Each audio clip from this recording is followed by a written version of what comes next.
Bem alertar que ele está voltando para arrebatar a sua igreja. E eu quero deixar aqui para a meditação da igreja uma palavra que se encontra no livro do profeta Jonas, no capítulo 3, no verso de número 11, que nos diz assim: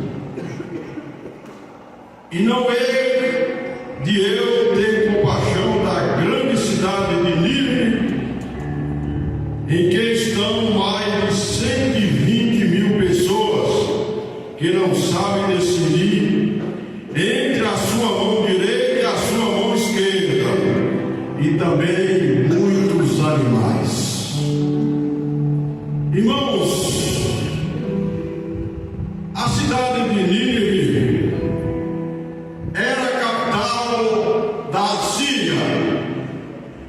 A Síria não é aquela Síria que tem capital como Damasco, que foi fundada por Uz, um bisneto de Noé. A Síria, ela foi fundada por Herodes, aquele mesmo que tentou fazer ali a Torre de Babel, e ali Deus agiu e confundiu as línguas.